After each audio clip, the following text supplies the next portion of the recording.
I'm Lisa Ann McCall, physical therapist. I am what's called the Posture Princess on Instagram, and I am a lover of movement. I'm kind of a nerd, movement nerd, major movement nerd. So today, my nerdy thing is we're going to stretch our hamstrings. Now, let's talk about hamstring stretching. Why? What is it in this situation? And why in the first place? Did you ever wonder why we have tight hamstrings? I think we just think we have tight hamstrings and that's normal. It's not.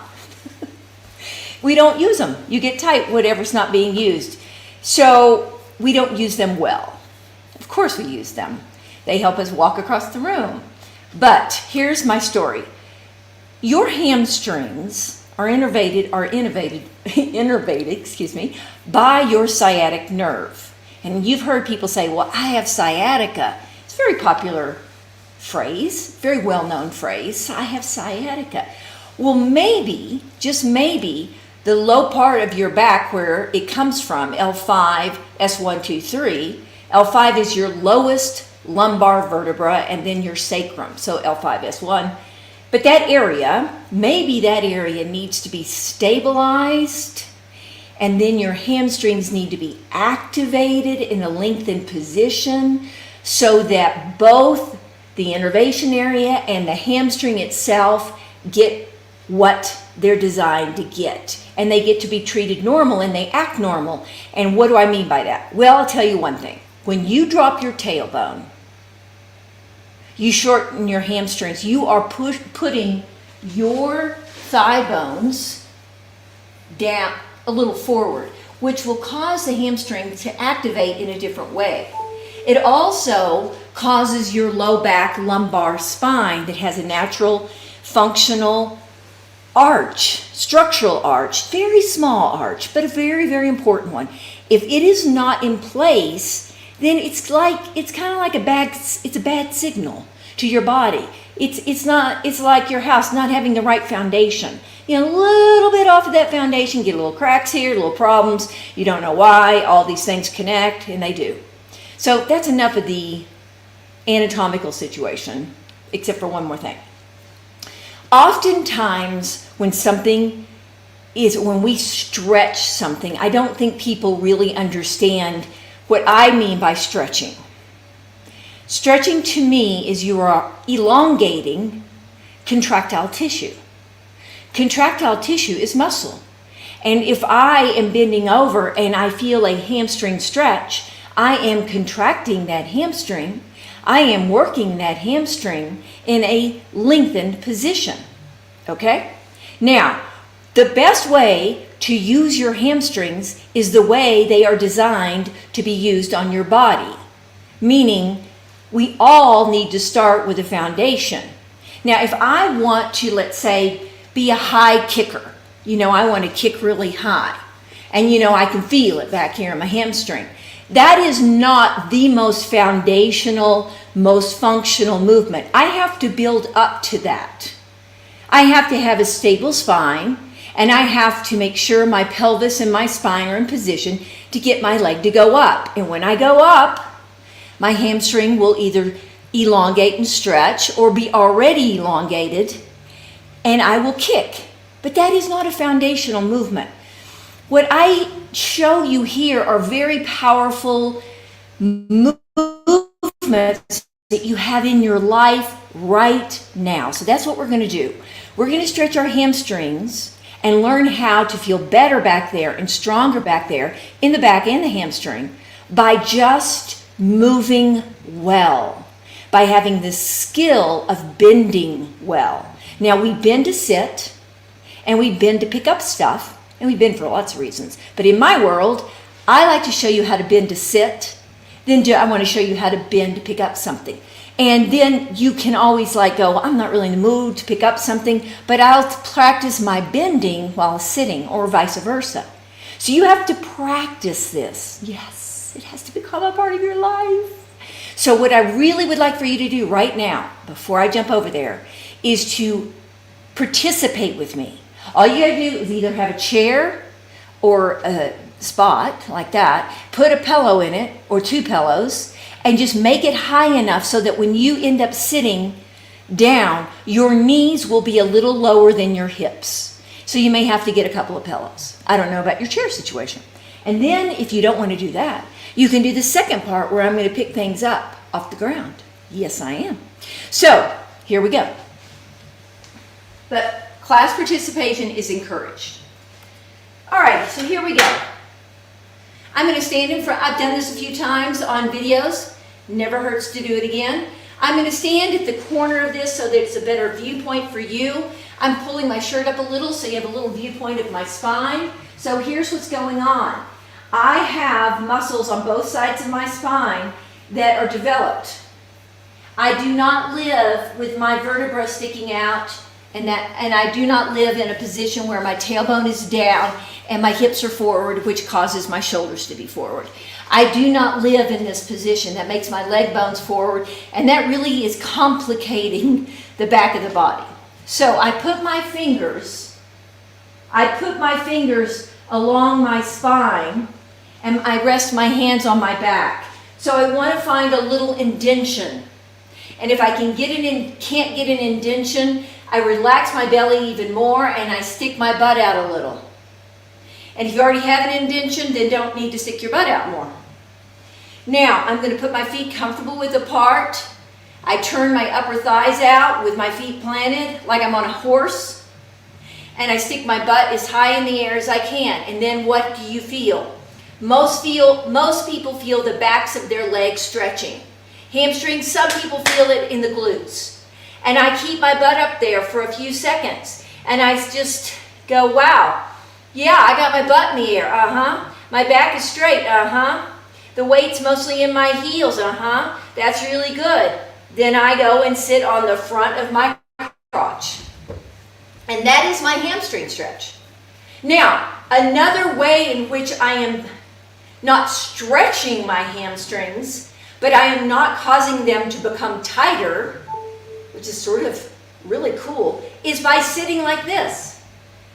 Because if I don't sit like this and I slump sit and I cross my legs sit and my pelvis is under, a lot of my muscles are going to adapt to a shortened position, and it won't be advantageous to me if I want to walk around comfortable. Okay? So this silly thing called life movements, I call life movements, are so powerful, so important. Why do I have to go to a gym or to a yoga class or to a Pilates class or to a personal trainer to do something that my body is already knows how to do, and I can become empowered by doing this, so that when I do go to some class I want to go to, I'm already ahead of the game. I don't have back pain, I don't have leg pain, I don't have these problems. I can go do stuff because my foundation is real strong. Okay, that's sitting. I can get up the same way. I like to put my hands on my back. I like the feedback that my hands give me of knowing my back is straight, my belly is relaxed, and this causes a natural stretch in my shoulders. I am not forcing my elbows back. I am just letting my chest feel an openness, and it's usually a stretch for most people. And then I bend forward just like I did, and I take my butt up and I pause. Well, you don't have to pause, but I think it's a really good idea. And I feel my hamstring stretching, or you will, and if you don't, stick your butt higher. And then you come up. And so what happens is, not only are you stretching your hamstrings, you're relearning how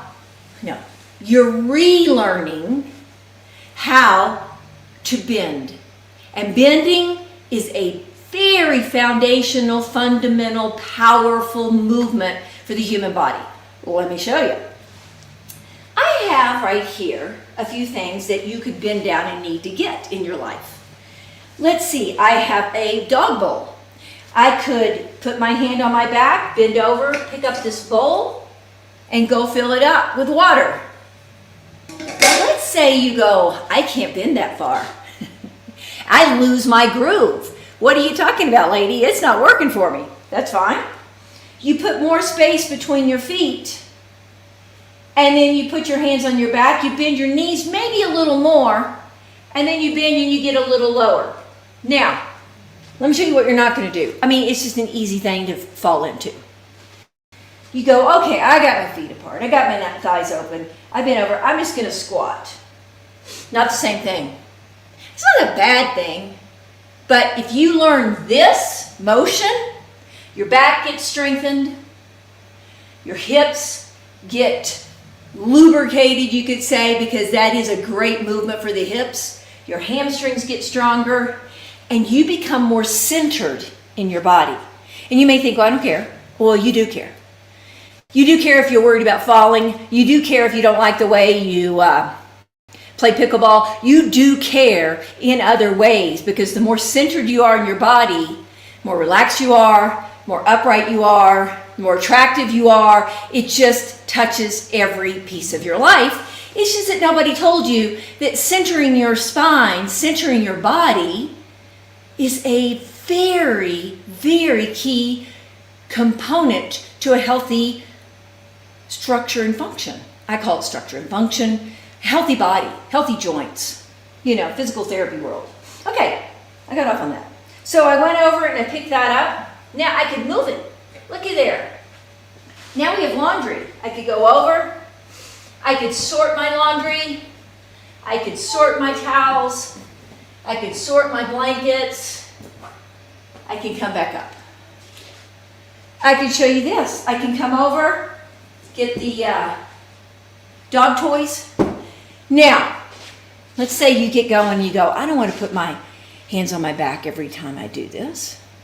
I've learned that this is challenging for people to slow down. No problem. Here's what I tell people to do. I've learned this over the years. If your dominant hand is left, which mine is, then I'm going to put my dominant hand on my back. Now this time I'm just letting my palm be up. I'm just feeling my back, making sure it doesn't feel round. Oh yeah, that's round, that's straight. I'm not getting detailed. And I put my non-dominant hand as the one that's picking up stuff. Maybe I'm gonna, put stuff in here, okay? Now, the reason I've learned that is because people tend to reach with their dominant arm, and they tend to bend over and twist. And I've seen people, clients of mine, their back go out because they constantly bent in a flex. They did this. They flexed from their waist and they twisted. Kind of a common back twinge, whatever thing, back problem. Flexion, twisting. They flex at the waist, they twist. It's just a common habit they have of doing their body that way instead of bending at the hip and keeping the spine stable. So I just said, well, put your dominant arm on your back, reach down and get your with non-dominant. We have a less of a tendency to twist. It's just not, it's not twisty. You aren't used to twisting. It's kind of like just tricking the old neurosystem. So you can do this. Now, let me tell you how I learned this. I really gave it a lot of attention. And when I gave it a lot of attention, it came to me quicker. If you don't give it a lot of attention, it takes a lot longer. So at the time I started doing this, I had 2 Labrador retrievers. Labrador retrievers, both of them loved to retrieve. So in my backyard, I was like 32 or something, I had one of those Frisbee things. And so I would put one hand on my back, and I'd bend over and get the Frisbee, and I'd throw it. They bring it back. I get over, bend over, and get the Frisbee, and I throw it. And I don't know how many millions of times I did that. There were other things I did, but that was like the one really consistent thing I did. And there you go. I actually even went to a golf, what do you call those places where you practice? Driving range. Driving range. I was not into golf. I literally wanted to bend over and take the ball out of the basket and put it on the tee and hit the ball. I didn't even care about hitting it that much.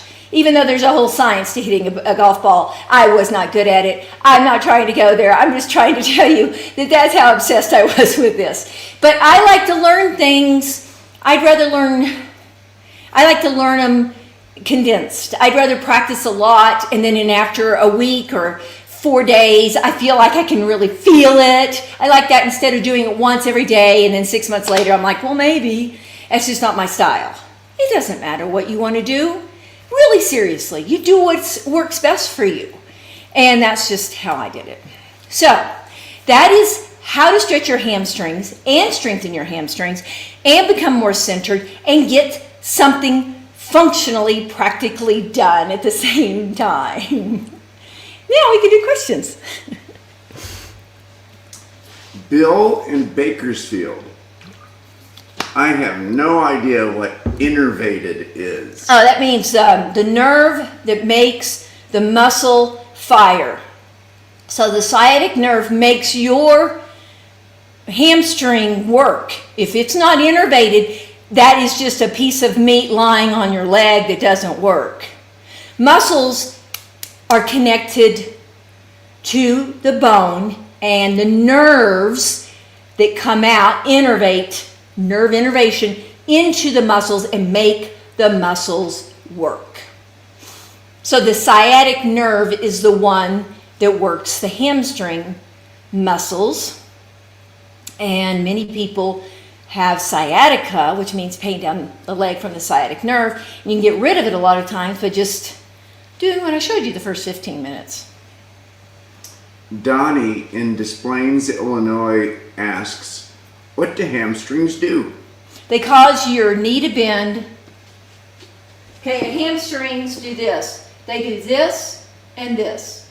They bend the knee and extend the leg. That's their job.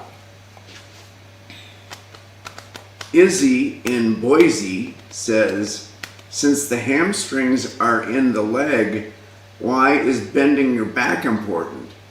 We keep the back straight. We're bending the hips at the hips. Am I misunderstanding? You know, you're understanding this better than I do. I think what she's asking is, since the muscle's in the leg, what connection does the hip or the back have? It crosses to the hip joint, and it makes the hip extend, and it bends the knee. So when it gets shortened, let's play like my hamstrings are really short and tight. Short is tight. You with me? Okay, shorten, tighten. That means that would be happening. So we're doing the absolute opposite. We're asking the hamstring to lengthen, and that is helping my whole back and butt work better. See, we have a tendency to try to figure something out by thinking it. You need to go do it. And you don't even need to know what it's innervated by. You don't even need to know. All you need to know is you feel better when you pick up the dog bowl than you did before. I explain things because everyone is a thinker more than a feeler that I meet in general. You know what I mean. So what I want to do is I want you to become a feeler more than a thinker when it comes to the body. I'm trying to get you to feel. Put your hands on your back, you bend over, hopefully you'll be doing this, and you'll feel something here stretching or pulling. And as more you do it, the less you feel, and the stronger you feel. Courtney in San Jose asks, it's so much more comfortable for me to cross my legs like women do instead of like men do. Why is it bad for your hamstrings? It's bad for more than that. It's your pelvis and all sorts of things. Because what you're doing is you are going into a habitual pattern of movement that has to do more with a sedentary lifestyle than an active lifestyle. So we all tend to lean into comfort, right? Couches are soft. Things feel better. People put a whole lot under their shoes. Soft, soft, soft. Back in, let's just say 100 years ago, you would not be having the kind of sofas and chairs. People sat upright more. They didn't cross their legs. They were out milking a cow. They moved their dress. They had on bloomers. They're milking their cow. They're moving the hay.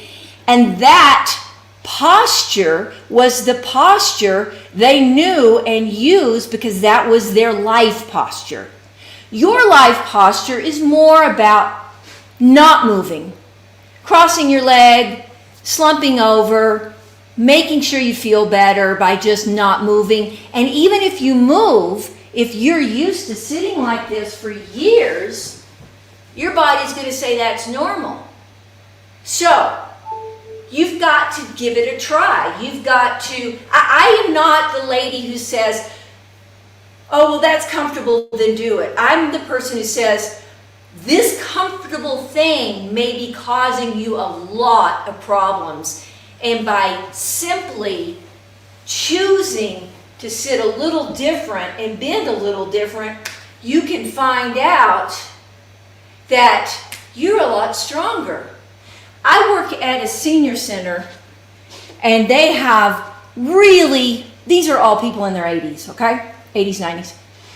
And I see the results of their posture, of their life posture. They tell me what they did. The women will agree, if I keep crossing my legs like that, I fall. It ultimately shows up later maybe in life, but I've seen girls that cross their legs a lot, and they end up running more like this, which isn't good, hard on the knees. You may not run. See, these things aren't going to pop up and be a problem unless they're a problem. And sometimes it can get so far out, meaning you get a problem, a knee problem, you blow your knee out, and no one is tracing it back to what I'm tracing it back to. I'm not saying what they're doing to rehab you isn't good, but what I'm saying is the story you're telling yourself of why you blew your knee out is not including the way you're living. How can we ignore the 24/7 and then go, well, my daughter was a volleyball player. She jumped in the air and blew her knees out. Okay, why? Why? We need to look at how she sits and stands and walks. We need to look and see if she's on her phone 90% of the time, and if what posture she's in when she's on that phone. You know, these things matter. This is how we are just like whistling through life. So it's not going to be as comfortable at first to change that. So kind of switch it in and out. Maybe, switch it in and out. Look at some of my other videos. Maybe just practice this a whole lot. And then maybe you don't want to cross your legs as much. Cross like a man. Is this going to be comfortable? Might at first. But you know what my new motto is? Well, I actually heard this from someone else, so it's not mine. Learn to be comfortable with being uncomfortable. I think there's good to that. You're not going to be uncomfortable forever like that. It's going to feel comfortable after a while because then the hip relaxes and the back is stronger, and that's why we exercise. We feel better when we exercise. We exercise is because the body is designed to move, and then people feel better. There you go. It's just moving the body. I'm just a foundation lady. I want to get you down and back to where this all starts and possibly change that. So you never have to have that problem again, ever. Mike in Flagstaff says, well, what about those foam rollers and massage sticks? Okay. Is that, what do they call it, manual manipulation? Yeah, there's nothing wrong with it. I'm kind of having fun with it when I use it as a marketing tool with you. I'm playing. Here's the deal. I have found for me and for others that I have treated over 30 years with this stuff. Now, 25, 28 years with this work. That no matter what you add, like the foam roller, a massage therapist, a PT, a chiropractor, a DO, whoever you choose to help you, they only help you more. They complement each other. If you do these movements and then you do the foam roller, fantastic. Maybe you don't need the foam roller as much. They complement each other. There is not an either or. I use different modalities less than I used to because I don't need them, but I was never ever anti-pro. Don't do a chiropractor. Don't do this. I've never been that. I've always been, let's find what works best for my body, what works best for yours, and bring the two together. Okay? So it was more of a joking, funning, like, look, you can do this yourself kind of marketing tool, I guess. Let's see here. This is from Bill in Seattle. I just tried bending like you said. Yay! And my knees don't have great range of motion. I think that impacts my hamstring tightness. What do I do? Same thing. Just keep doing it. That's true. What you said is true. Wouldn't you say, John? John, you have limited knee. He has limited range of motion in his knees. He's had 2 knee replacements. But the more he bends like that, his knees feel better. Yes, your hamstring is crossing the knee joint, so you should feel like possibly it's back there. So what do? You just keep doing it. Be kind, take your time. Maybe if you want to, you stay there for a moment, you come back up, you later on, you do it again. You just work with it. You're undoing tension. And I'm not a believer in pushing and doing it really hard. I'd rather you do small amounts over and over and over again, because you're so much less likely to get injured if you're doing something not perfect. Because your body will go, oh, I don't like that. And then, it goes away in a day. But you really, if you do this, and let's say you did it 15 times in a day, the worst case scenario is you're going to be sore. And that's not a bad thing. Your hamstrings may be sore.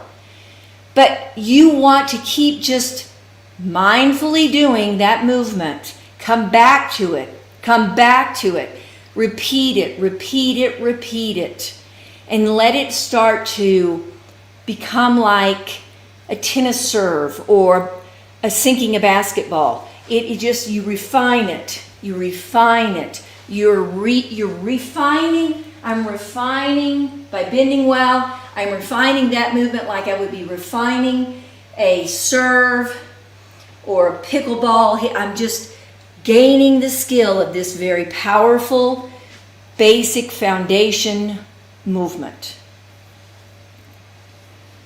Charlie and Paige says, what should I do when I pick up a golf ball out of the cup? I know, everyone always asks me that. What you could do, because people don't like to bend without one leg up, I don't care. My thing is, what if you notice that you always put one leg up, maybe you put always your right. Well, what if you changed it, put an arch in your back, see if you could do it the other way, and make sure that you're not rounding your back. Let's say this is the golf ball. No, here's the ball. Okay, it's a little big, but anyway. Okay, so maybe you always go like this, okay? And instead you're going to, if you don't care, you could just do both legs on the ground, but maybe that's embarrassing to you. So you change legs, and maybe you just make sure you feel a stretch in your hamstring. And keep one foot on the ground or pick it up, I don't care. Just so you know that when you do it, you're getting a stretch in the back of your leg. Play with it. Play with it. Play with it. Just keep the back straight. Keep the arch. Feel free to bend the knee more. Knee bends a little because you're like, I can't keep my back straight. Well, bend your knee a little more so that you can have the freedom and that restriction. Yolanda in Tucson says, can I strengthen and lengthen my hamstrings at the same time? You are. If you do that, you are. Strengthen and lengthen. It's called the eccentric contraction. Terry in Mesa, last question. I know you don't know how I walk, but is there a certain way that helps improve my hamstring tightness? Bending. Then your hamstring works better. If you bend well, you're going to walk better. Because if the hamstring... No, I think that she means, is there a certain way I should walk that helps the hamstring tightness? That's a lot more complicated. I show on one of my videos how to push. And you go back to one of those, it's a push, walk, very good question.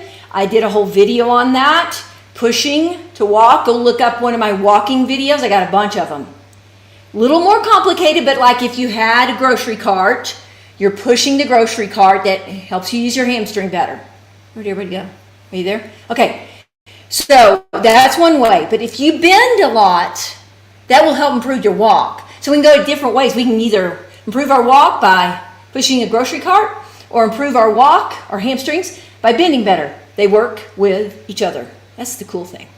Okay, I hope you enjoyed. I hope you feel better. Please email me if you like and just say, I don't get it, or why don't you talk about this, or whatever. Go to mccallmethod.com. And here you can like, you can share, you can, what else? Subscribe. Subscribe. See you next week.